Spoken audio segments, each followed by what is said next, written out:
Alright, so today we're doing part 17 of the Honda VF1000 buggy. Originally, I wasn't planning on making a video out of this. We're not really doing that much in this video, but because in the last video, the engine was running really poorly, you guys had a lot of good ideas as to why it's running poorly.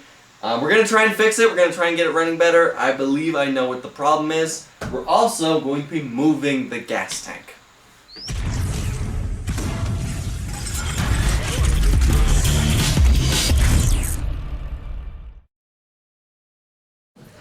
Alright, so, in the last video, you guys were, after installing the radiator, you guys were saying how the radiator is going to be pushing hot air onto the gas tank, heating up the gasoline inside of it. Honestly, I didn't even think about that. That is going to be an issue. I think the easiest way to solve that would be to simply move the gas tank on the other side of the radiator over the engine. That's also going to solve the issue of the gasoline having a hard time getting to the carburetors, especially on a hill. I did install a pulse pump on here. You guys were saying install a pulse pump or a electric pump for the gasoline. I did install a pulse pump off camera, and that made the engine get a lot better gas flow. But moving the gas tank is going to solve both issues. So I think it'll fit. Not entirely sure, but I may have to have I may have to move the filler cap to like the side or something. But I can make it work.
So I realized that the gas cap is no longer in the best spot right now. It's a little hard to get to, but I can still fill the gas tank up. It's not that hard.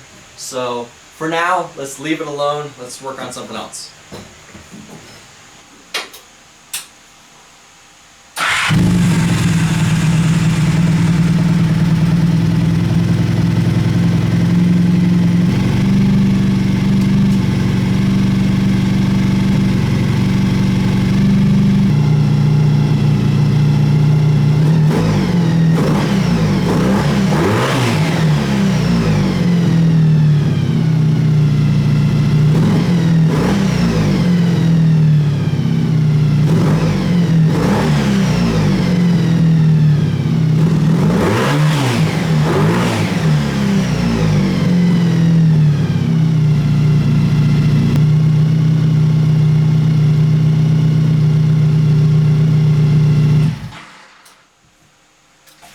So that's a little weird. It's awesome that it's running. It's awesome that it's running great, but now after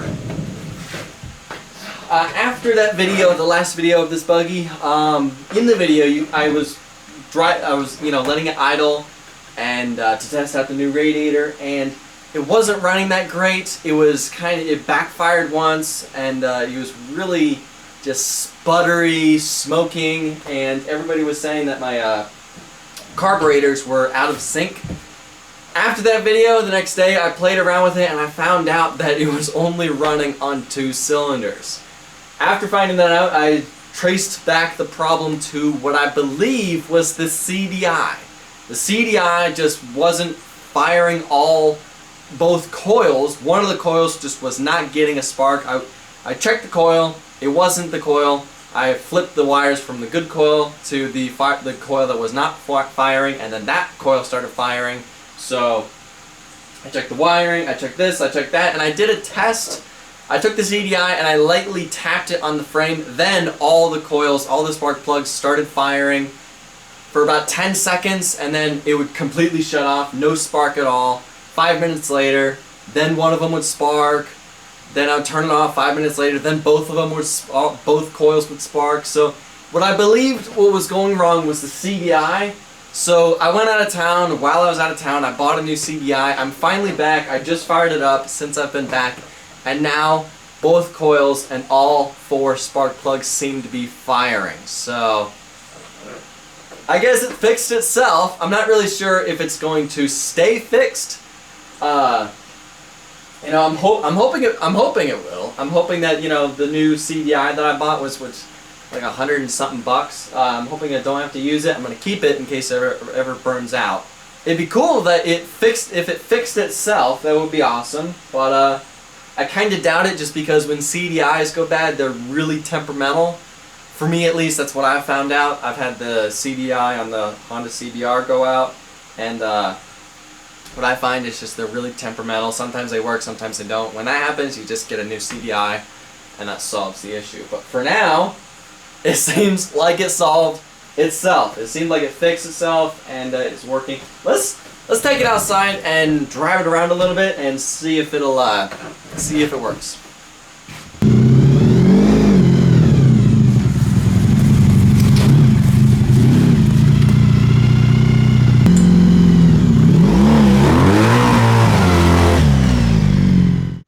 So it seems to be running a lot better, but let's take it up the road and really test this thing out.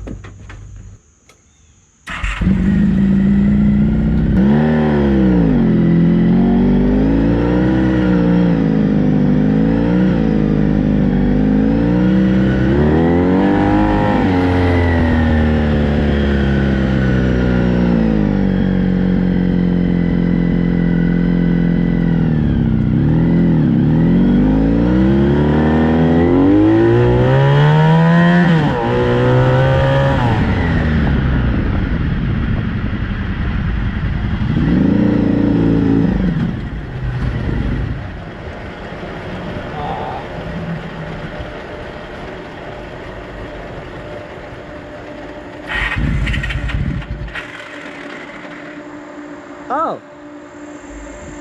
I forgot to turn the fuel line on. Let's see if that fixes it.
Alright, so it's a couple days later, and as we were driving it, I could really tell that what I believe the clutch pads were slipping, because when I was revving the engine, I could really tell that the engine was revving up, but I wasn't really accelerating that much. So I think I burned the clutch pads. I've been wanting to replace these for a while, just because you know, I probably burned them up. I'm probably gonna have to replace these quite often, just because this buggy is so heavy. So here's the starter gear that's given us so much trouble.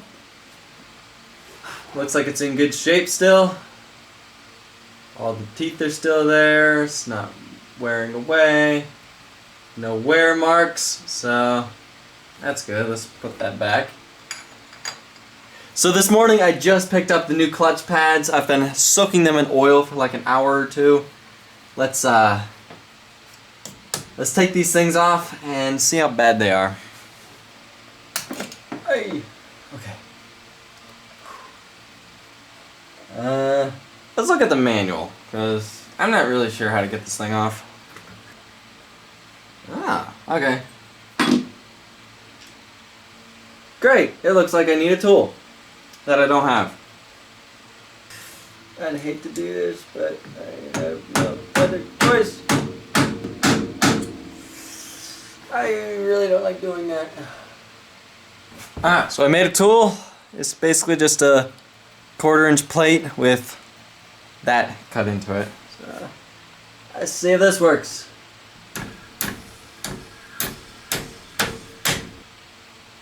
There we go. There we go. Let's not forget how this stuff goes.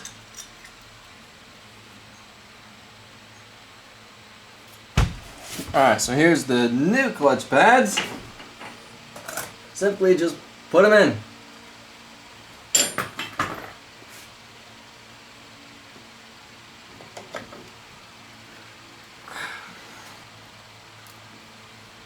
Alright, that should be back on. Alright, let's hope I didn't forget anything. I don't think I did.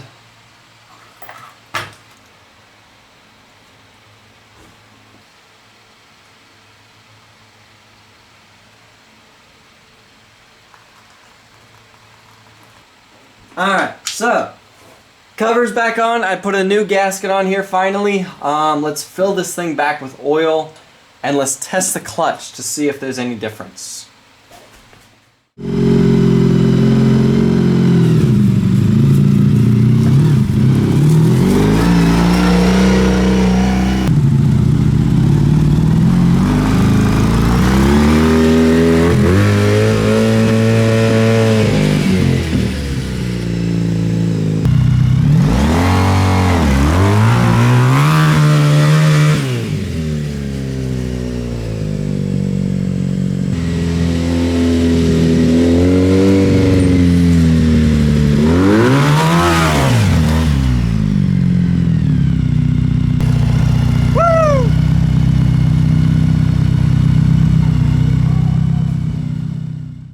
Alright, so I can really tell that the new clutch pads really made a difference. I know you guys probably can't see the difference in the video, but me driving it, I can definitely tell that the clutch has a lot more grip and this thing has a lot better of an acceleration. So last time when we took it up the road, I just kind of really could tell that the clutch pads were slipping.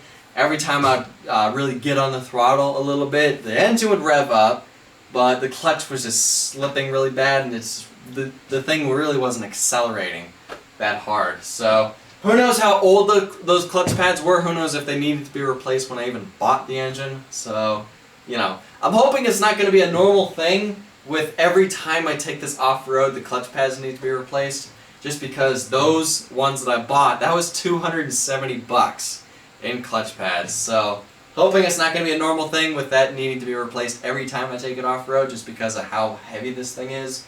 But anyway, so I know the past couple videos of this project really haven't been that interesting. We've more been just playing around with it, tinkering, trying to perfect this thing, trying to make it work a lot better. You know, power steering, bigger radiator, this, that, and just playing around with it. I'm hoping that this video is going to be the last video of that. The next video of this project is going to be either taking it off-road or painting it. I think I need to just paint it just to call it done, paint it, and finally be done with it, and then we can play around with it, take it off-road multiple times, and not worry about this thing getting any more rusty than it already is. So, but there is a couple more things I want to do to it. I am going to be playing around with the rear suspension a little bit more. I did buy a pair of softer springs right now. The bottom ones are 300 pound, the top ones are 250 pound springs. I bought 200 pound springs. I'm going to put the top ones on the bottom, and I'm going to take the 200 pounds and put them on the top, hoping that's going to soften the rear suspension, just because when we took it off-road, the rear suspension was just super stiff, really wasn't absorbing any kind of bumps or anything, so I'm hoping that softer springs is going to work a lot better for the rear suspension. The front suspension works incredibly well. Hoping the rear suspension is going to work a little bit better once we do that. But probably not going to make a video out of that just because it's kind of boring, and I know I've been doing a lot of boring stuff with this thing. So hopefully next couple videos is going to be a lot more interesting than the past couple videos have been. So anyway, I got to end this video here, and I have to thank Go Power Sports for sending me the parts I have used for this project. Also have to thank Auxbeam for sending me the lights. Links for everything will be in the description below in this video. Go check that out. But I gotta end this video here. Thank you all for watching. I'll see ya in the next video.